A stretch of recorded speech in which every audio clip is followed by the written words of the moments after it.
आपने अपने रूम में सब कुछ रख रखा है, सजा के रख रखा है, और आप अंदर हैं, लाइट चली जाए, सब वस्तु वहीं की वहीं रखी हैं, मगर आप फिर भी चलेंगे, कहीं दूसरी चीज पे हाथ ना पड़ जाए। यह है अज्ञान। अंधेरे को भी अज्ञान कहा गया है। यह क्या है? अज्ञान। और जैसे ही प्रकाश आप करते हैं, ज्योति को प्रज्वलित करते हैं, वैसे सारी चीजें वहीं की वहीं दिखने लगती हैं आपको। ये चीज यहाँ रखी, ये यहाँ रखी, ये चीज यहाँ रखी है। क्यों?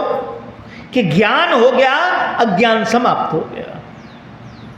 ज्ञान हो गया, अज्ञान समाप्त हो गया।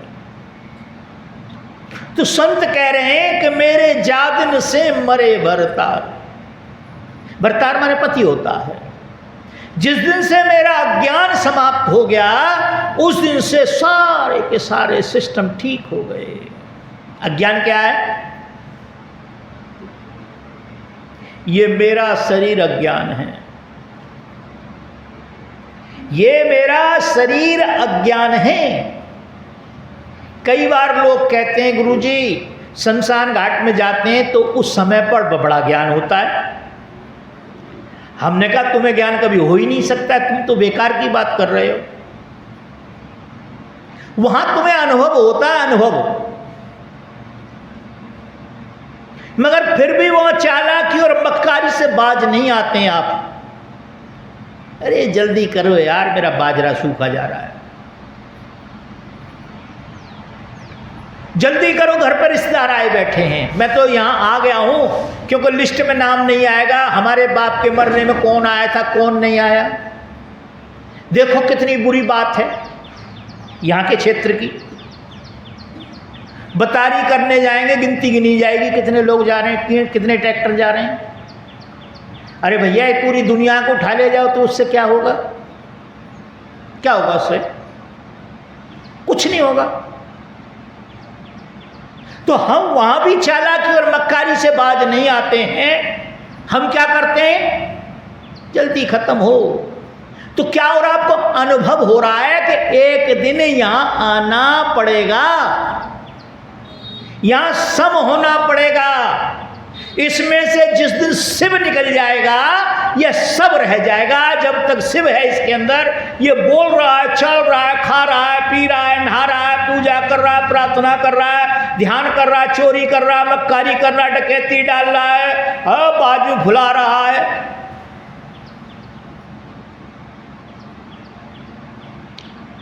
और जिस दिन शिव निकला इसमें से, जिस दिन राम निकला, आराम समाप्त हो जाएगा। फिर कही जाएगी राम नाम सत्य है। अभी किसी जिंदा के दरवाजे पे जाके कह दो राम नाम सत्य है, तो लठ लेके तैयार हो जाएगा। अच्छा, राम नाम सत्य है? जो सत्य है उसे कह रहा है कि अभी भी समय है, अभी भी समय है। अगर तेरी समझ में आ जाए तो उस राम को भज ले, उस राम को जान ले, उसका तेरा कल्याण हो जाएगा। उस शिव को प्राप्त कर ले जो तेरे अंदर है। जब शिव निकल जाएगा तो ये सब रह जाएगा। और सम कहां जाएगा? मशान में। मसान उसे कहते हैं जहां प्रकृति का एंड हो जाता है। क्या होता है? प्रकृति का एंड हो जाता है। इसीलिए कहा गया है कि जो शंकर हैं वो शमशान में वास करते हैं। क्यों वास करते हैं? शंकर जी को पता है मेरे कोई है ही नहीं, कौन लाएगा, इसलिए पहले से ही चलो आराम से वहीं। जब वहां गिर पड़ेंगे तो कोई ना कोई कर देगा काम। जब वहां गिर पड़ेंगे तो कोई ना कर देगा काम। तो ये जिस दिन तक हमारा अज्ञान समाप्त नहीं होता, और अज्ञान क्या है? यह शरीर, शरीर से सारे अज्ञान जुड़े हुए हैं। हम बहुत परेशान हैं, हम बहुत परेशान हैं। फलाना फलाना रोग हो गया है, मैं बहुत परेशान हूं, मैं आज तक बीमारी नहीं हुआ, मैंने एक गोली नहीं खाई आज तक, मैंने एक गोली नहीं खाई, 76 साल का हूं, देखो 106 साल का हूं। अच्छा भाई तुम 500 साल के हो जाओ तो मुझे क्या लाभ है उससे, और तुम 3 साल के होकर मर जाओ तो मेरा क्या लॉस है उसमें भाई। आप 3 साल के होकर मर जाएं तो मेरा क्या लॉस है उसमें, और आप 500 साल के होकर मरे तो उसमें जो है मेरा क्या लाभ हो सकता है, कोई लाभ नहीं हो सकता। मेरा लाभ तब होगा जब मैं करूंगा। तुलसीदास जी कहते हैं जने तो जाने बांझ बिचारी क्या जाने। पूरा अब देखो आज मैंने तिलक लगा लिया है, तिलक क्यों लगाया है आज कई लोगों को बड़ा आश्चर्य हो रहा होगा। मैंने तिलक इसलिए लगाया कि 28 साल हो गए इन पागलों को ये समझाते समझाते कि तिलक का अर्थ क्या है। ये जो गंगा जी, जमुना जी, त्रिवेणी, गोवर्धन, पोवर्धन, फलाने धन धन और जो भी धन है, ये सब बाहर की चीजें हैं, इनका कोई लाभ नहीं है। जब आदमी को मलेरिया होता है 500 रजाई डाल दो उसके ऊपर, ठंड खत्म नहीं होती है उसकी। क्यों नहीं खत्म होती? कि वो बुखार अंदर है, बाहर नहीं है। इसी प्रकार से इन तिलकों से, इन माथे पोतने से, ये तो जो बाजारू औरतें होते वो भी लगा लेती हैं पट्टिका, नहीं,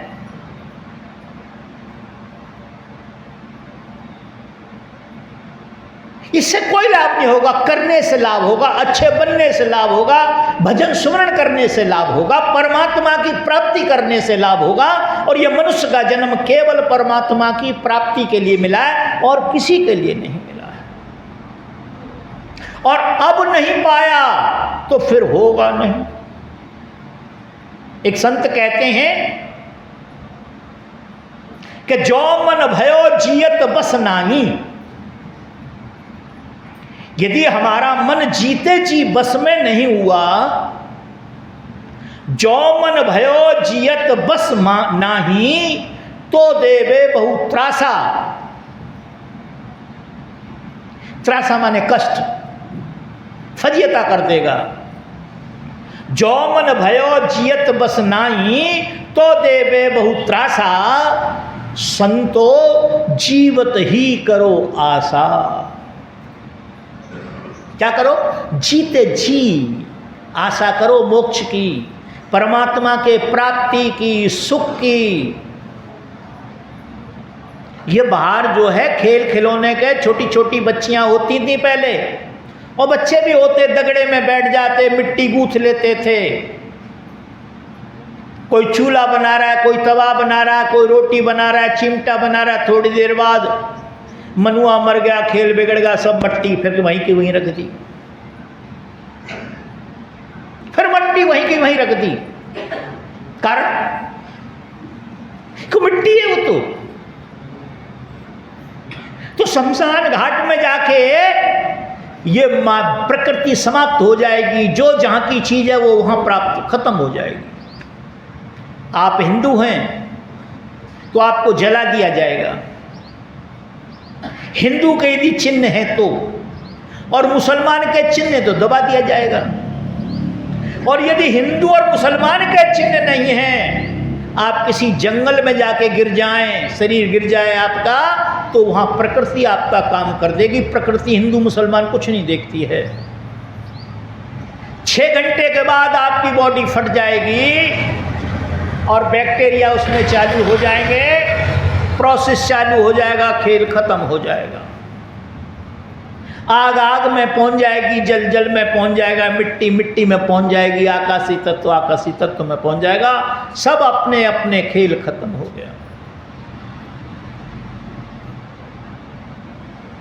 तो जीते जी का खेल है, ये कोई बहस का खेल नहीं है, ये बहस का विषय नहीं है। फलाने ने गुरु बना ली, हम भी गुरु बना ले। अरे भाई पहले समझ तो लो, क्या हम कर पाएंगे उसका?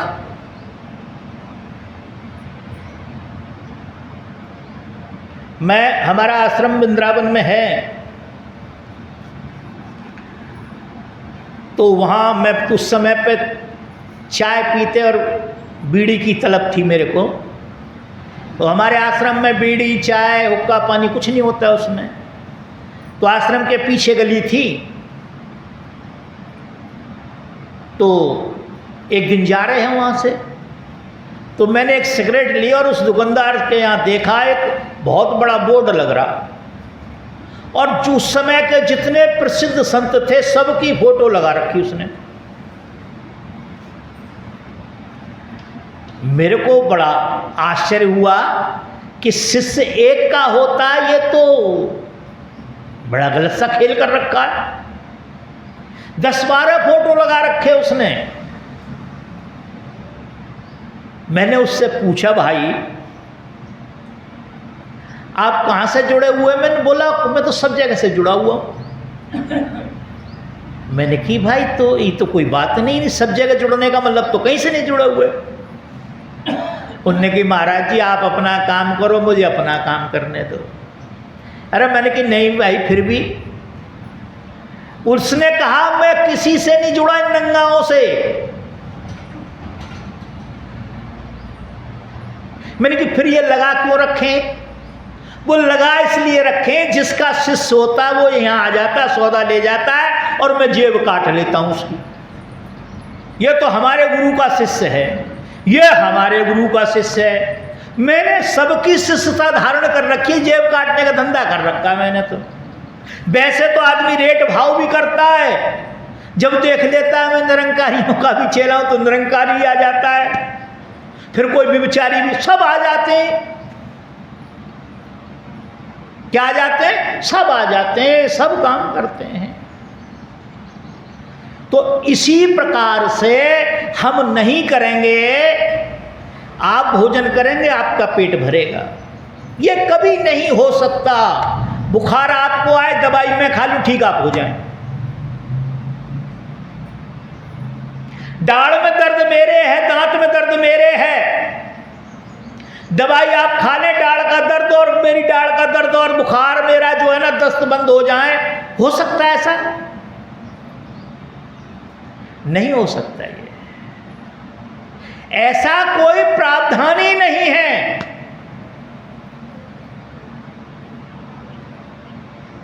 जहर हाथ पर रख के घूमते फिरें आप, जीवन में नहीं मरेंगे आप जब तक उसे चाटेंगे नहीं। जब तक अंदर नहीं जाएगा तब तक नहीं हो सकता। चलो पति के जीने से भोगे कष्ट अपार, विधवा थी पति के जीने से भोगे कष्ट अपार। सब सुख पायो मैंने वादन, सब सुख पायो मैंने वादन, जालन मरेरी भरताल। सुहागिन हो गई वादन ते, मेरे जादन ते मरेरी भरतार। सुहागिन हो गई वादन ते, विधवा थी पति के जीने से भोगे कष्ट। अभी मैंने समझाया ज्ञान की। एक लड़का किसी आश्रम में जाता था दोनों टाइम सेवा करने के लिए, और फिर अपना जो भी उसका जीवन यापन का कर्म था उसको किया करता था।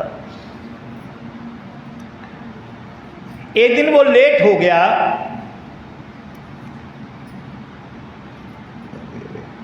तो गुरुजी ने पूछी भैया आज कैसे लेट हो गए?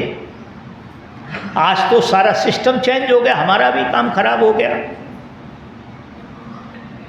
कहने लगे गुरुजी क्या करूं, आज ना कोई त्योहार था तो पत्नी ने नहीं आने दिया मुझे। पत्नी भी मान जाती तो फिर वो मां ने रोक लिया।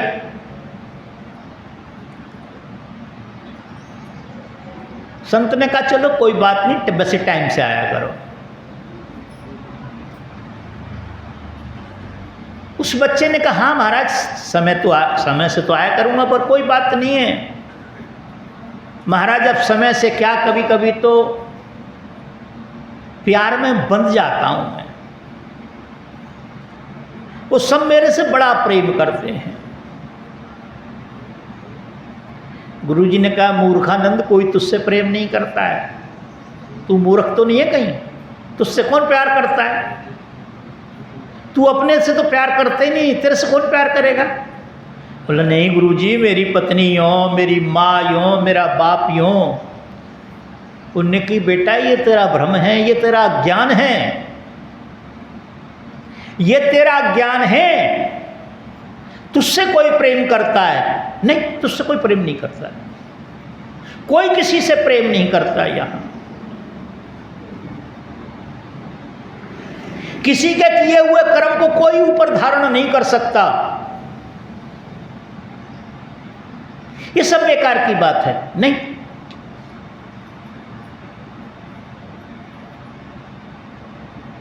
नहीं माना, तर्क देने लगा, क्योंकि तर्क की बहुत बुरी आदत है ये, और संसारी में अक्सर तर्क होता ही है ये।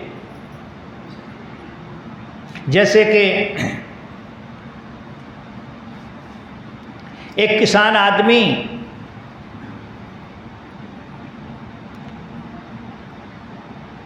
उसने एक आदमी का मर्डर कर दिया। जब मर्डर कर दिया उसने तो अब छुपता फिरे, चार्जशीट तैयार हो गई, पुलिस वाले भागते फिरे पकड़ने के लिए। तो वो छुपकर का रूप बदल के वो वकीलों के पास जा रहा कि वकील साहब देखना ये मेरा केस, मुझे बचा लोगे नहीं, बचा लोगे नहीं। एक वकील ने कहा मैं बचा लूंगा तुझे, मगर एक शर्त है उसमें। बोले क्या? कि जो मैं कहूंगा वही कहना पड़ेगा तुझे, उससे न आगे कहना है न पीछे कहना है, तू रट लगा ले इस बात की। उनने कहा जी ठीक है, पर बचा तो लोगे ना? बोले 100% बचा लूंगा तेरे को मैं। ठीक है। उसने उसमें कोर्ट में पेश कर दिया। कोर्ट में पेश करने के बाद वकील खड़ा हुआ है, तो मजिस्ट्रेट ने पूछा बताओ क्या तुमने मर्डर किया? तो दोनों हाथ कर कहने लगा फर्र। वो मजिस्ट्रेट कुछ भी पूछे वो एक ही बात करे, फुर्र फुर्र। 10-5 बात पूछी मजिस्ट्रेट के, हट भगा उसका से, पागल को, ये पागल को मर्डर कर सकता है, भगा उसका से। बरी हो गया। आगे जाके वकील ने कहा कि भैया वो मेरी फीस। बोले फुर्र। क्या समझ गए बात क्या है? संसारी आदमी तर्क देना, विशेषतः तर्क देना जानता है। तर्क में से तर्क, तर्क में से मतलब मेरी बात छोटी ना पड़ जाए, मेरी बात छोटी ना पड़ जाए, मैंने जो मान्यताएं मान रखी हैं वो फिट हो जाएं। तो गुरुजी ने कहा कि अच्छा बेटा 5 दिन पास बिठा के उसे प्राणायाम की विधि बताई। प्राणायाम, प्राणायाम को कहते हैं प्राणों को रेस्ट देना। याम माने रेस्ट होता है। कई व्यवस्था में प्राणायाम से ही साधना कराते हैं, मतलब 15-20 मिनट पे उसने पहुंचा दिया। 15-20 मिनट के बाद एक दिन महात्मा जी ने कहा कि बेटा एक काम करना, कल तू एक काम करना, जैसे ही दरवाजे से निकले कहीं चारपाई वगैरह पड़ी हो तो एकदम सहारे से गिर जाना, और सहारे से गिरने के बाद ये अपनी क्रिया कर लेना। मतलब मरने का नाटक करना है तुझे, अगर ज्ञान करना है तुझे तो। उन्होंने कहा गुरुजी ही मरने का नाटक तो मैं कर लूंगा और वो जिंदा ही जला दें तो। बोला कुछ नहीं, मैं वहीं खड़ा हूंगा, बेफिक्र रहे। बच्चे ने वैसा ही किया और वैसा ही करके करो भाई, वो पत्नी रोती चली आई वहां से। जैसे मैं कई बार देखता हूं, गाड़ी में बैठी हुई जा रही, कचौड़ी खाती हुई, तारपुर को चौक पर जाकर तेरी पटक खाएगी। अरे पागल है, ये तो अभी तो कचौड़ी खा रही, अब क्या कर रही है ये। जैसे अक्सर तुम माताओं को देखते हो, 4 आदमी आ जाए फिर रोना चालू कर देंगे, और 2 सेकंड नहीं होगी फिर बात करना चालू कर देंगे, और पता नहीं पर्दे में कुछ खा भी लेती हो, ये क्या फर्क पड़ रहा है इससे। खैर कोई बात नहीं। पत्नी आई, माँ आई, बाप आए, सब आए, अड़ोस पड़ोस के सब आ गए, और 2-4 मेरे जैसे थे करे, अब जो होना था वो हो गया, चलो जल्दी करो, फटाफट पलवल से बांस मंगाओ, ऐसा फलाना करो। एक कहने लगा भैया गुरुजी पास में रहते, उन्हें तो बुला लो एक बार। तो गुरुजी रास्ते में तैयार थे, तो एक झोली कमंडल सा ले करके उनने की महाराज जी ऐसे ऐसे आपका शिष्य मर गया। बोला शिष्य कैसे मर सकता है। खैर गुरुजी पहुंचे, नवज फवज देखी, इशारा करके कहने लगे वे फिक्र रहे तुम आ गया हूं।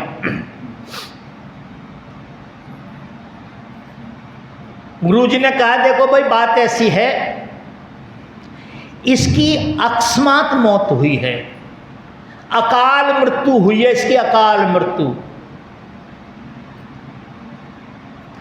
हमें मूर्ख बनाने के लिए अकाल मृत्यु बहुत उत्तम चीज है। जरा विचार करो, अकाल मृत्यु किसे कहते हैं। जो काल और अकाल, जो परमात्मा की इच्छा से खत्म हो उसे कहते हैं काल मृत्यु, और जो परमात्मा की इच्छा से खत्म न हो उसे कहते हैं अकाल मृत्यु। इधर वेद कह रहा तेरी कृपा के बिना हे प्रभु मंगल मूल, पत्ता तक हिलता नहीं, खिले न कोई फूल। क्या पर एक काम करो, इस बच्चे को मैं जिंदा कर सकता हूं। उन्होंने कहे महाराज बड़ी कृपा की बात हुई, और महाराज ने कहा कि एक बढ़िया से बेला में दूध लाओ उबलाओ और मलाई डाल के लाना, बढ़िया थोड़ी शक्कर डाल के लाना, और हो सके थोड़ा सा घी डाल लाना। उसकी माँ गई फटाफट लेके आई, उसने महात्मा ने एक पुड़िया डाली उसमें, और उसने कहा भाई सुनो एक बात, मैं इस दूध को इसके ऊपर को उतारूंगा, ये तो जिंदा हो जाएगा मगर इस दूध को जो पी लेगा वो मर जाएगा इसके बदले। आप सब सुन खड़े हो गए, कौन कुछ कहे, कोई नहीं। खैर महात्मा जी ने 5-7 बार का नाटक करना था, वो तो नाटक हुआ, और नाटक होने के बाद सबसे पहले उनके पिता के पास गया। उसके पिता के पास, लो महाराज आप पी लो। अब महाराज मैं क्या पीऊँगा, अब ये 2 राण रह जाएंगे, इनका कौन देखेगा, ये पोते पोते ब्याह शादी दुनिया भर की बात। फिर उसकी माँ के पास गया, माँ ने भी टालम टोल कर दी। फिर उसकी पत्नी के पास गया, पत्नी ने कहा कि 2 बुढ़े बुढ़िया छोड़ करके क्या करूँगी मैं, और ये बच्चों का कौन करेगा। मित्रों के पास गए, ताऊ चाचा सब टटोल लिए, सब ने कोई न कोई तर्क शक्ति लगा दी अपनी। महाराज जी ने कहा अच्छा तो मैं पी जाऊं। अरे महाराज बड़ी कृपा करी आपने, पेड़ न कबहू फल बके नदी न संचय नीर, और परमार्थ के कारण साधु न धरा शरीर। नदी अपने पानी को कभी नहीं पीती है, पेड़ अपने फल को कभी नहीं खाता है, और संतों का जीवन तो परमार्थ के लिए होता है। पेड़ न कबहू फल बके नदी न संचय नीर, और परमार्थ के कारण साधु ने धरा शरीर, लेकर के वो पी लिया। उन्होंने कही चल बेटा खड़ा हो, गोवर्धन जी खड़े हो गए। गुरुजी आगे आगे, चेला पीछे पीछे, कहने लगे क्या बात है भाई, कैसे? अरे तेरी पत्नी, तेरा भाई, तेरी ये सब बड़ा प्रेम करते हैं। बोले गुरुजी मेरी समझ में आ गई, कोई प्रेम नहीं करता है, कोई मुझसे प्रेम नहीं करता है, ये मेरा अज्ञान था जो मैं इनको अपना माने बैठा था।